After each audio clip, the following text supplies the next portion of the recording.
اللهم صل على سيدنا محمد يا رب صل وسلم دائما ابدا على حبيبك. جب ابراہیم علیہ السلام نے قوم کو توحید کی دعوت دی کہ پتھروں کے بنے ہوئے بتوں کو مت پوجو, یہ کچھ بھی نہیں ہے, ان کو تو تم اپنے ہاتھوں سے بناتے ہو, تم اس خدا سے ڈرتے نہیں ہو جس نے تمہیں پیدا کیا ہے, اس کا عذاب نہ تم پر آ جائے.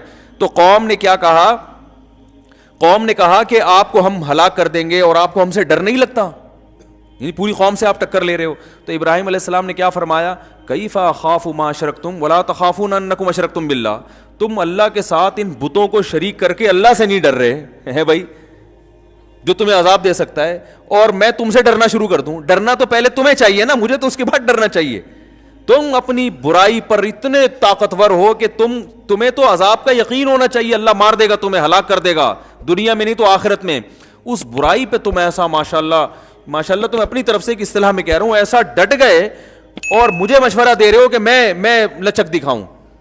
تو جب بھی بے دین لوگ آپ کو برائی میں گھسیٹیں تو آپ بولیں جتنا زور یہ گھسیٹنے میں لگائے گا نا, میرا پلہ اس سے بھاری رہے گا, اتنا زور میں نہ جانے میں لگاؤں گا. کیا خیال ہے بھائی جان؟ غلط کہہ رہا ہوں تو بتا دو یار, اگلے ہفتے نہیں کروں گا بیان. ڈھیلا پن ہے دینداروں میں, یہ غلط ہے, پھر وہی کر جار بھی رہتے ہیں. اصل میں وہ ہماری پھپھی تھیں, ابھی پرانی پھپھی تھی, ہو گئی تھی, ان کی بیٹی کی ایک ہی پھپھی رہ گئی ہے, ان کی ایک بچی کی شادی تھی. ایکچولی وہ ڈانس گانا تھا تو میں نظر نیچی کر کے بیٹھا ہوا تھا. تو اب دیکھیں نا, رشتہ داری بھی اسلام میں ایکچولی یہ سب ٹوپی ڈرامے لے جا کے, او بھائی اللہ کا دین ہے, یہ اللہ کا قانون ہے, اس میں لچک نہیں ہے. دیکھو اللہ نے قانون آسان بنایا, لچکدار نہیں بنایا. قانون آسان بنایا, لچک نہیں رکھی. لچک اور آسان میں فرق بتاؤں کیا ہے؟ دیکھو اللہ نے کہا کہ کھڑے ہو کے نماز نہیں پڑھ سکتے تو کیسے پڑھ لو؟ بیٹھ کے نہیں پڑھ سکتے تو لیٹ کے. اب آپ نے کہا جب اتنی آسانیاں دی ہیں تو چلو آج نہیں پڑھو. بھائی نہ پڑھنے کا آپشن, پڑھنی تو پڑے گی. کھڑے ہو کے نہیں پڑھ سکتے, بیٹھ کے نہیں پڑھ سکتے, لیٹ کے. میں پڑھوں گا ہی نہیں. کہ جب اتنی اللہ نے آسانیاں رکھ دی ہیں تو اس کا مطلب اللہ تعالیٰ کو نماز کی کوئی اتنی اہمیت نہیں ہے. اسلام تو ایک وسیع مذہب ہے, اسلام تو آسانیاں دے رہا ہے. جب کھڑے ہو کے نہیں پڑھ سکتے تو بیٹھ کے, تو اس کا مقصد تھا آسانی. تو اب مجھے پڑھنے میں ہی بڑی مشکل ہو, کیونکہ لیٹ کے بھی وضو تو بہرحال کرنا پڑے گا نا.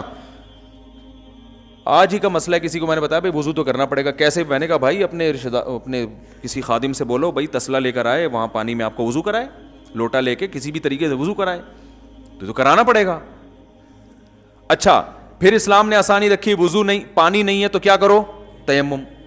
لیکن پانی نہ ہو یا پانی نقصان دے رہا ہو, واقعی لوگ سردی میں نہاتے نہیں ہیں, تو بھائی گرم پانی سے نہاؤ. تیمم جائز تھوڑی ہے آپ کے لیے. قرآن نے صاف کہا ہے پانی نہ ملے تو ہے, یہ تو آپ کے پاس تو پانی موجود ہے, چولہا بھی موجود ہے, گیزر موجود ہے, تو گرم پانی سے نہاؤ نا. گرم پانی سے کوئی بیمار نہیں ہوتا. لیکن لوگ سردی میں نہاتے نہیں ہیں. یار ایکچولی مجھے کھانسی ہو رہی ہے, الرجی ہو رہی ہے, تو الرجی ہو رہی ہے تو گرم پانی سے نہا لو بھائی. اس کے بعد کافی پی لو, چائے پی لو, یا کوئی پیناڈول تو چلو دوا میں آ جاتی ہے, ٹھیک ہے نا, کافی پی لو. لیکن نہیں جی وہ تیمم کر لیں گے بلا وجہ. تیمم جب جائز ہے جب پانی نہ ہو, یا پانی گرم پانی بھی اگر کسی کو نقصان دے رہا ہے, ڈاکٹر کہہ دے یا آپ کو غالب گمان ہو جائے کہ بھائی گرم پانی سے بھی میں مر جاؤں گا, پھر ٹھیک ہے تیمم پہ آ جاؤ. اب تیمم تو کرنا پڑے گا. اب آپ کہتے ہو یار پانی بھی نہیں ہے تو تیمم کے لیے اب میں ایکچولی کہاں جاؤں, وہ بچہ بھی کوئی نہیں ہے جو بالٹی میں مٹی لے کر آئے, تو آج بغیر تیمم کے پڑھ لو, ہو جائے گی نماز. جتنی آسانی اللہ نے پیدا کر دی وہ کر دی. اب اس میں لچک نہیں ہے, اس میں قانون مضبوط ہے. اور اہل حق کی علامت یہ ہوتی ہے کہ قانون آسان بناتے ہیں مگر اس میں آپشن نہیں ہوتا. جتنے آپشن اللہ نے دے دیے وہ تو ہے, تیسرا اپنی طرف سے نہیں ڈال سکتے آپ. ہم جو جناب غامدی صاحب کی مخالفت کرتے ہیں نا, اسی بیس پہ تو کرتے ہیں کہ اللہ تعالیٰ نے رمضان کا روزہ چھوڑنے کی اجازت دے دی, قرآن میں صاف بتا دیا سفر میں بھی اجازت ہے اور بیماری میں بھی. تیسری کوئی وجہ اللہ نے نہیں بتائی. آپ نے تیسری وجہ خود سے گڑ لی کہ کل آپ کا اگر پیپر ہے اور تیاری کرنی ہے تو آپ پیپر کی تیاری کے لیے بھی رمضان کا روزہ چھوڑ سکتے ہیں. یہ آپ کا گڑا ہوا مذہب ہے. اور دلیل یہ دی کہ سفر میں بھی ٹینشن ہوتی ہے, مشقت ہوتی ہے, تو مشقت تو اس میں بھی ہے, تو اسلام نے اجازت دی ہے. تو اس کا مطلب ہے کہ سفر میں اگر ٹینشن نہ ہو پھر آپ کو روزہ چھوڑنے کی اجازت نہ دیں اس کو. ہے بھائی ہر سفر میں ٹینشن تھوڑی ہوتی ہے. غریب آدمی کے لیے جہاز کا سفر وہ تو ٹینشن ختم کر دیتا ہے اس کی. ایک آدمی کو لیاری ندی سے اٹھا کے لائیں آپ جھونپڑی سے, اور آپ اس کو جہاز میں بٹھا دیں, وہ کہے گا ہاں زبردست سفر میں مزہ آ رہا ہے. بھائی اس کو ٹینشن ہوگی, اس کو تو نماز پڑھنے کا پھر حکم دینا چاہیے آپ, جبکہ وہاں بھی کہتے ہیں کہ نماز چھوڑ سکتا ہے, ہم بھی کہتے ہیں چھوڑ سکتا ہے. وجہ اس کی یہ کہ سفر میں اللہ نے چاہے مشقت ہو یا نہ ہو, بیماری میں اللہ نے اجازت دے دی, اس کی تیسری کوئی اجازت نہیں. مشقت مقام پہ جتنی مرضی ہوگی روزہ رکھنا پڑے گا. علماء نے یہاں تک لکھا ہے کہ اگر کوئی کوئلے کی کان میں کام کرتا ہے لیکن سفر میں نہیں ہے, وہ کوئلے کی کان میں کام کرتا ہے, اسے پتا ہے کہ میں کوئلے کی کان میں اتروں گا, 1 گھنٹے کے بعد زبان میری پیاس سے خشک ہو جائے گی, روزہ چھوڑنے کی اجازت اسے بھی نہیں ہے, کیونکہ نہ وہ مسافر ہے نہ وہ بیمار ہے. تبھی ہم کہتے ہیں فقہا سے دین سیکھو. وہ فقی ان کو کہا اس لیے جاتا ہے, فقی کہتے ہیں, فقہ کہتے ہیں سمجھ کو, فقہا سے دین سیکھو. وہ قرآن اور سنت کے مزاج کو زیادہ سمجھتے ہیں. اب سوال پیدا ہوتا ہے وہ کرے گا کیا؟ وہ کوئلے کی کان میں جب اترے گا صبح صادق کے بعد, پہلی بات تو ہم کہیں گے بھائی نائٹ ڈیوٹی کرو, دن میں کرو ہی نہیں ہے کام. لیکن اگر مجبوری ہے, آپ کو کمپنی اجازت نہیں دے رہی یا جاب سے جانے کا خطرہ ہے, تو پھر آپ کیا کریں گے؟ آپ روزہ رکھیں گے, کوئلے کی کان میں اتریں گے, اور جب حالت ایسی ہو جائے کہ آپ کو ڈر ہو کہ میں یا تو مر جاؤں گا یا بے ہوش ہو جاؤں گا یا بیمار ہو جاؤں گا یا بی پی لو ہو جائے گا یا کوئی بیماری پیدا ہونے کا خطرہ ہو جائے, تو آپ روزہ توڑ دیں. کیونکہ روزہ توڑنے کی اجازت شریعت نے ایسے موقع پہ دی ہے, چھوڑنے کی اجازت نہیں. آ رہی بات میرا خیال ہے, قانون کو فالو کرنا پڑے گا. جتنا بتا دیا اپنی طرف سے گنجائشیں تھوڑی نکالیں گے ہم. علماء نے کیسی پیاری بات لکھی, فرمایا ایسا شخص روز روزہ رکھ کے روز توڑ دے گناہگار نہیں ہوگا, چھوڑ دے گا تو گناہگار ہوگا. بات آ رہی ہے سمجھ میں؟ روز روزہ رکھ کے جب حالت ناقابل برداشت ہو جائے توڑ دے, چاہے 1 گھنٹے بعد ہو جائے, 50 منٹ بعد ہو جائے, 4 گھنٹے بعد ہو جائے, توڑ دے روزہ. چھوڑنے کی اجازت نہیں ہے. تو یہ اسلام ہے بھائی, لگے بندے قانون ہے اس کے. دیکھو فجر کی نماز صبح صادق کے بعد ہوتی ہے نا, صبح صادق سے 1 منٹ پہلے پڑھ لی ہو جائے گی نماز. کہ یار ایکچولی آج مجھے ذرا جلدی تھی تو میں آج 1 رکعت پہلے پڑھوں گا, 1 رکعت صبح صادق کے بعد, اور وہ والی ذرا لمبی پڑھ لوں گا. بھائی جتنی بھی لمبی پڑھ لو نماز نہیں ہوگی. آپ صبح صادق جب تک نہیں ہوگی فجر کا وقت داخل نہیں ہوگا. اسی طرح ظہر ہے, عصر ہے, مغرب ہے, عشاء ہے, ہر نماز کا ایک ٹائم ہے, اس میں 1 سیکنڈ بھی. اچھا روزہ افطار کا ٹائم اللہ نے کیا کہا کہ بھائی جب سورج غروب ہو جائے, ٹھیک ہے نا. آپ نے کیا کیا کہ بھائی آپ کسی ایسے کنٹری میں تھے جہاں 18 گھنٹے کا روزہ تھا, گرمی کا, آپ نے 18 گھنٹے کی گرمی برداشت کر کے روزہ رکھا, اور آپ نے کہا ابھی 1 سیکنڈ باقی ہے, چلو 1 سیکنڈ پہلے ہی کھا لیتا ہوں. جہاں میں نے اتنا, اللہ اس 1 سیکنڈ کی وجہ سے میرا روزہ برباد نہیں کرے گا. اور آپ نے قیاس یہ کیا کہ 1 کروڑ روپے مجھے کسی کے قرضہ دینا تھا, تو میں نے 99,90,999 روپے دے دیے, 1 روپیہ رہ گیا, تو کون سا وہ کوئی غصہ کرتا ہے یار؟ ایک تو سمجھانا بڑا مشکل کام ہے یار.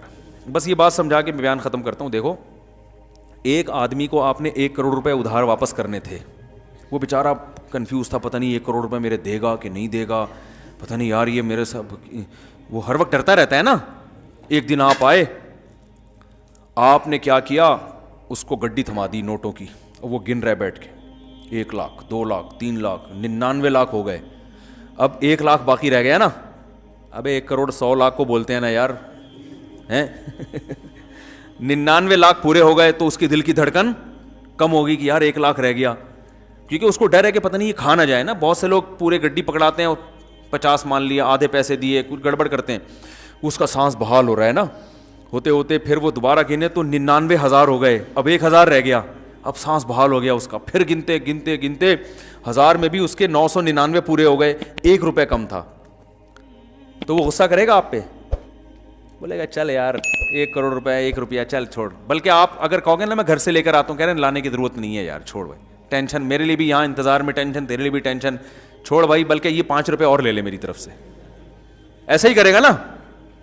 ارے کیا ہو گیا, ایسے ہی تو کرتے ہیں راشن والے. ہم جب راشن لیتے ہیں تو اتنے روپے بنے تو 50-60 روپے وہ چھوڑ دیتے ہیں اکثر, کہ چھوڑو یار, جہاں 10-20 ہزار میں 30 ہزار میں 50 روپے کیا, یہی ہوتا ہے نا. تو اب آپ نے کیا کیا, آپ نے یہی قیاس کیا کہ جی آپ تھے مثال کے طور پر ایسے کنٹری میں جہاں 18 گھنٹے کا روزہ تھا اور گرمی کا شدید روزہ, صبح صادق کے بعد آپ کی زبان خشک ہو گئی, آپ روزہ برداشت کر رہے ہو. اللہ کا قرضہ تھا 18 گھنٹے کا نا بھوکا رہنے کا, اب آپ نے 17 گھنٹے گزر گئے, آپ کہہ رہے ہو اللہ تو مجھ سے خوش ہو گیا, میں نے اتنی پیاس برداشت کی, اتنی بھوک برداشت کی, اور کلابازیاں کھا رہا ہوں میں, لیکن میں روزہ نہیں توڑ رہا, اور جا کے نہا کے اپنا روزہ گزارا کر رہا ہوں.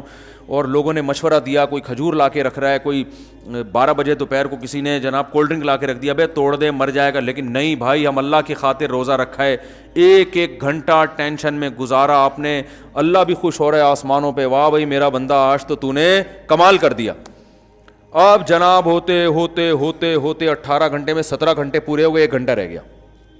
آپ نے, اب لوگ کہہ رہے ہیں بھائی 1 گھنٹہ بھی کم نہیں ہے, تو مر نہ جائے ہے بھائی, تو یہ پی لے وہ کر لے. نہیں بھائی, جہاں 17 گھنٹے تو 1 گھنٹہ اور برداشت. اب ہے بھی رمضان کا روزہ. اب آپ نے کیا کیا, 1 گھنٹے میں 1 منٹ 2 منٹ 3 منٹ, اب کتنے ہو گئے, 50 منٹ ہو گئے. اب کتنے رہ گئے, 10 منٹ. لوگ کہہ رہے ہیں یار 10, آپ کی حالت غیر ہو گئی نا, بی پی لو ہو گیا, اب آپ مرنے والے ہو گئے, عجیب سی کنڈیشن ہو گئی. لوگ کہہ رہے ہیں روزہ توڑ دے, آپ کہہ رہے ہیں نہیں اللہ کی خاطر, آپ کو پتہ ہے میں مروں گا نہیں, نہ بیمار ہوں گا, یہ آپ کو اطمینان ہے. وہ تو کیونکہ بیماری کا خطرہ ہو پھر تو توڑنا جائز ہے نا, بس کمزوری ہو گئی بہت زیادہ جو روزہ میں ہوتی ہے. پڑے ہوئے ہیں آپ ویکنیس سے, کمزوری سے پڑے ہوئے ہیں. لوگ کہہ رہے ہیں پی لے, نہیں بھائی جہاں اتنا برداشت کیا ہے 1 منٹ اور. اب 1 منٹ میں 1 سیکنڈ 2 سیکنڈ 3 سیکنڈ 58 سیکنڈ ہوئے تھے. آپ نے کہا جہاں اتنا اللہ کے لیے میں نے برداشت کیا, اب 2 سیکنڈ رہ گئے, اب کھا لو.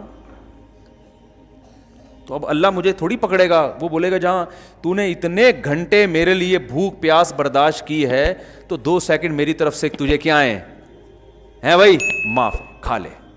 آپ نے کھا لیا, متذل العالیہ نے روزہ بالآخر کھا لیا. اور جیسے ہی وہ نوالا حلق میں اترا ہے, اترتے ہی سائرن بج گیا, اذان ہو گئی. کسی مفتی سے پوچھو گے نا پوری دنیا میں, وہ کہے گا روزہ بھی گیا تیل لینے, اور 60 روزے بطور سزا کے کفارہ, بولو بھائی رکھنا پڑے گا آپ کو 60 روزے. توڑا کیوں, آپ کہیں گے بھائی توڑا کہاں ہے, 18 گھنٹے میں 17 گھنٹے 59 منٹ 59 سیکنڈ تک تو رکھ لیا نا. تو اللہ ایسا ظالم تھوڑی ہے کہ لوگ ایسی باتیں, اللہ تو غفور الرحیم ہے. اسلام تو ایک وسیع مذہب ہے, اسلام تو ایک پولائٹ مذہب ہے, پولائٹنس کی ترغیب دیتا ہے. اللہ تو رحمان, وہ تو اس کی رحمت کے 100 حصے ہیں, ان میں سے صرف 1 حصہ اس نے زمین پہ بھیجا ہے, 99 تو آخرت میں. تو آخرت بخشے گا نہیں, وہ کیا میں بخشے گا, بشرطے کے 60 روزے رکھو. صحیح ہے نا, کفارے کے طور پہ. اور پھر بھی رمضان کا ثواب پھر بھی نہیں ملے گا, اس سے صرف گناہ معاف ہو جائے گا. اور یہ والا روزہ قیامت تک نہیں آتا, اور اس کی قضا بھی الگ سے رکھو. کسی بھی دنیا کے مفتی سے پوچھو گے, وہ بولے گا بھائی روزہ ختم, نہیں اب نہیں روزہ ہو سکتا آپ کو. آپ کہو گے یار وہی اچھا نکلا جس نے کم بخت سارا دن پراٹھے کھاتا رہے, روزہ جو چھوڑے گا نا روزہ رکھا ہی نہیں تھا, سارا دن بن کے کھاتا رہے, وہ مفتی سے پوچھے گا تو مفتی صاحب کہیں گے بھائی توبہ کرو, 1 روزہ قضا کر لو, توبہ کرو اور 1 روزہ. آپ کہیں گے یار وہ منتا رہا ہے سارا دن بیٹھ کے. اسلام کا مزاج سمجھ رہے ہو کیا ہے؟ آپ کہو گے یار وہ تو سارا دن منتا رہا ہے بیٹھ کے ہیں, اور مجھے بھی کھانے کی ترغیب دیتا رہا ہے, وہ صرف 1 روزہ رکھے گا قضا, اور میں کتنے 60. یہ تو ظلم ہے, یہ کیسا اسلام مذہب ہے؟ او بھائی اسلام یہی ہے, رکھنا نہ رکھنا بھی جرم ہے, رکھ کے توڑ دینا اس سے بڑا جرم ہے. تم نے رکھ کے توڑا ہے, اب کوئی پہلے منٹ میں توڑ دے یا آخری منٹ میں توڑ دے, اللہ کی نظر میں دونوں برابر کے مجرم ہیں. تو لا کو فالو کرنا پڑے گا, لا میں اپنی طرف سے چینجنگ نہیں ہو سکتی. سمجھ رہے کہ نہیں سمجھ رہے؟ ہاں اللہ نے یہ آسانی دے دی کہ بھائی اگر روزہ رکھنے میں تمہیں بیمار ہونے کا خطرہ ہے تو توڑ دو, مرنے کا خطرہ ہے تو توڑ دو, باقی پیاس ٹینشن یہ تو روزے کا حصہ ہے بھائی. اور پھر جیسے ہی غروب آفتاب ہو جلدی کھاؤ, پھر یہ بھی ترغیب دے دی اللہ نے, دیر نہیں کرو. پھر یہ بھی اللہ نے اپنی یعنی مخلوق پر رحم کیا نا کہ بھائی اور زیادہ ٹینشن میں نہ ہو, اب کھاؤ. تو اور پھر صبح صادق تک کھا سکتے ہو, یہ بھی اجازت دے دی. ورنہ اللہ لمٹ کھانے کی اجازت بھی دے, سارے دن روزہ رکھے تو 2 سموسے کے بعد تیسرے کی اجازت نہیں ہے. کھاؤ بھائی, کلوا مما رزقکم اللہ حلالا طیبا, کھاؤ. تو آسانی رکھی ہے میرے بھائی, لچک نہیں رکھی. سمجھ رہے ہیں کہ نہیں سمجھ رہے؟ تو لچک نہیں ہے, ناجائز ہے تو کیا ہے. ہاں کچھ چیزیں اللہ نے خود بتا دیں کہ یہ اس کنڈیشن میں ناجائز ہیں, یہ والی کنڈیشن ہو تو ناجائز ہے ہی نہیں. یہ وہ تو اللہ نے بہت سے, اس لیے خود سے فنٹر گیری نہ شروع کر دیں, علماء سے پوچھ لیا کریں کہ اس مجبوری میں یہ والی چیز میرے لیے جائز ہے یا نہیں. بعض چیزیں اسلام نے خود بتا دیں کہ وہ الاؤ نہیں ہیں, لیکن فلاں مجبوری ہو تو وہ جائز ہیں. لیکن جن چیزوں کا اسلام نے کہہ دیا غلط ہے, جب سور کھانا غلط ہے نا, لیکن ایک کنڈیشن میں اللہ نے اجازت دی, مرنے لگو تو کھا سکتے ہو. اب کیا ہو رہا ہے, لوگ یورپ میں جاتے ہیں, وہاں ان کو حلال نہیں ملتا تو مشینی ذبیحہ کھا رہے ہوتے ہیں. ہم ان کو کہتے ہیں بھائی مشینی ذبیحہ تو جائز نہیں ہے, جو مشین سے ذبح ہو رہی ہے نا مرغیاں, اس پہ اللہ کا نام نہیں لیا جا رہا, انسان اللہ کا نام لے, مشین کے اللہ کے نام لینے سے حلال نہیں ہوگا. کہتے ہیں مجبوری ہے, اب کیا کریں, وہ چکن جو ہے ہمیں یورپ میں کہیں ایسے حلال ملتی نہیں, اس طرح کی نا اسٹائل بھی چینج ہو جاتا ہے ایک دم, چکن اصل میں حلال ملتی نہیں ہے. تو بھائی چکن کھانا مجبوری ہے ہی نہیں اسلام میں, اس کو اللہ نے مجبوری, آپ کی اپنی مجبوریاں, تو پھر تو میرے بھائی پیزا کھانا بھی بہت سے لوگوں کی مجبوری ہے. کتنے لوگ ہیں ہفتے میں پیزا نہ ملے مر جائیں وہ ٹینشن سے, حقیقت ہے نا. وہ پیزے کھا کھا کے خود گول ہو چکے ہیں, پیزا بن چکے ہیں. تو آپ کی اپنی پیدا کردہ مجبوری ہے. اللہ تعالیٰ نے کیا کہا ہے مجبوری کی جو ڈیفائن کیا اللہ نے, فَمَنِ اضْطُرَّ فِي مَخْمَصَةٍ, کہ جو بھوک سے اتنا مجبور ہو جائے, موت کا خطرہ ہو جائے نا اس کو, اضطراری کیفیت ناقابل برداشت ہو جائے, پھر وہ مردار کھا سکتا ہے. اور وہ بھی اللہ نے فرمایا غیر متجانف للإثم, گناہ کی نیت نہ ہو. اور اس میں بھی اللہ نے فرمایا کہ اعتدال سے نہ ہو, اتنی بوٹیاں کھا سکتے ہیں مردار کی کہ آپ کی کمر سیدھی ہو جائے, جان بچ جائے. آپ نے اس کے کباب کوفتے بنا کے مننا شروع کر دی, اوپر سے کولڈ ڈرنک پی رہے ہیں. تو جو حرام کھا رہے ہیں یورپ میں, امریکہ میں, یو کے میں حرام گوشت کھا رہے ہیں اور کہہ رہے ہیں مجبوری ہے کہ چکن اصل میں ملتی نہیں ہے حلال, تو وہ بھی 2-4 بوٹیاں تھوڑی کھاتے ہیں, پورے قورمے بنا رہے ہیں, اس کے بریانی بنا رہے ہیں, طبیعت سے روسٹ کر کر کے کھا رہے ہیں. کہہ رہے ہیں مجبوری میں ہم کیا کر رہے ہیں, حرام کھا رہے ہیں. تو یہ مجبوری نہیں ہے, جب تک روٹی مل رہی ہے, گندم مل رہی ہے, پیٹ میں جا رہی ہے, کوئی بھی ایسی چیز جو پیٹ بھرنے کے لیے کافی ہو, تو آپ حرام کی طرف نہیں جا سکتے. ہاں اللہ نے خود اجازت دے دی, مرنے لگو تو کھا سکتے ہو, تو وہ پھر آپ کے لیے حرام رہتا نہیں ہے, وہ حلال ہو جاتا ہے. تو اگر کوئی مس گیدرنگ میں, شادی میں آپ نہیں جائیں اور جان سے مارنے کا خطرہ ہو کہ آپ کو رشتہ دار گولی مار دیں گے, پھر آپ جائیں, بھائی جان بچانا ہے پہلے کیا ہے. یا جان سے مارنے کا خطرہ تو نہ ہو, ہاتھ پاؤں توڑ دیں گے آپ کے, ابا آپ کے مار کے ہاتھ توڑ دے گا آپ کے, تو پھر ہاتھ بچانے کے لیے آپ شادی میں جا سکتے ہیں. یا ہاتھ پاؤں تو نہیں ٹوٹیں گے, اتنا زیادہ ماریں گے کہ ادھموا کر دیں گے مار کے, تو بھی آپ جا سکتے ہو. ٹھیک ہے نا. ایسی اگر کوئی کنڈیشن نہیں ہے تو پھر یہ جو ہے نا کہ ایکچولی وہ ناراض ہو جائے گا فلانا, تو اس ناراضی کو شریعت نے مجبوری نہیں سمجھا. اس میں جو ناراض ہو رہا ہے وہ غلط کر رہا ہے. قطع رحمی کا, رشتہ داری توڑنے کا گناہ اس کو ہوگا جو اپنی محفل میں گناہ کر کے آپ کو ناراض کر رہا ہے. سمجھ رہے کہ نہیں سمجھ رہے؟ دیکھو ایک بات سنو, اللہ نہ کرے میں ان سے پیسے لے کے کھا جاؤں, اللہ نہ کرے, اور یہ میرے بالفرض سگے بھائی ہوں.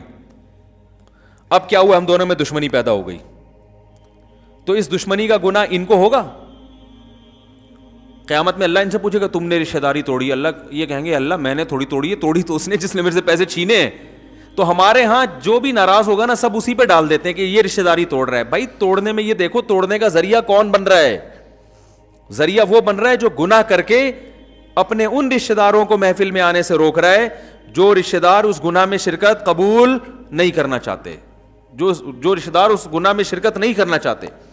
تو اس لیے لچک نہ دکھایا کریں, جتنی لچک اللہ اس کے رسول نے دے دی ہے بس وہ ہمارے لیے کافی ہے, اس سے زیادہ شریعت کو تبدیل کرنے کی ضرورت نہیں ہے, اس پہ مضبوطی دکھانی پڑے گی. اللہ عمل کی توفیق عطا فرمائے. تو یہ آیت جو ہے نا, ان ربک هو اعلم بمن ضل عن سبیلہ, اللہ کو پتہ ہے کون اس کے راستے سے ہٹ گیا, کون سیدھے راستے پر ہے.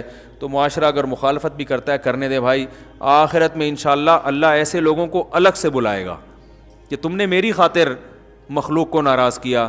تو آج یقیناً اللہ اس کا بہترین بدلہ دے گا, کیونکہ اللہ بھی یہ چیز دیکھ رہا ہے. اللہ کا نام ہے شکور. شکور کہتے ہیں تھوڑے پہ بہت زیادہ دینے والا. ابراہیم علیہ السلام کو جو اللہ نے اتنا نوازا نا, وہ اس لیے تو کہ کلچر کے خلاف چلے تھے. جو کلچر کی غلط چیزیں تھیں ان کو ابراہیم علیہ السلام نے فالو نہیں کیا, اگینسٹ چلے کلچر کے. تو کلچر کی مخالفت میں بڑا ثواب ہے, ہاں بشرطے کہ کلچر غلط چیز پہ جا رہا ہو. کلچر میں ساری چیزیں غلط نہیں ہوتی ہیں, کچھ چیزیں صحیح بھی ہوتی ہیں. بعض لوگ زیادہ فنٹر بننے میں ہر چیز میں مخالفت شروع کر دیتے ہیں. نہیں یاری میرا خیال بات, ہر چیز میں مخالفت نہیں کر رہی, کلچر کی جو چیزیں ٹھیک ہیں, بلکہ جو اچھی ہیں ان میں تو کلچر کو فالو کرنا چاہیے نا. تو ہمارے کلچر میں بھی کچھ چیزیں اچھی بھی ہیں, کچھ بری بھی ہیں, تو جو اچھی چیزیں ان کو اور پروموٹ کرنا چاہیے, جو بری چیزیں اس میں کلچر کا ساتھ نہیں دے سکتے.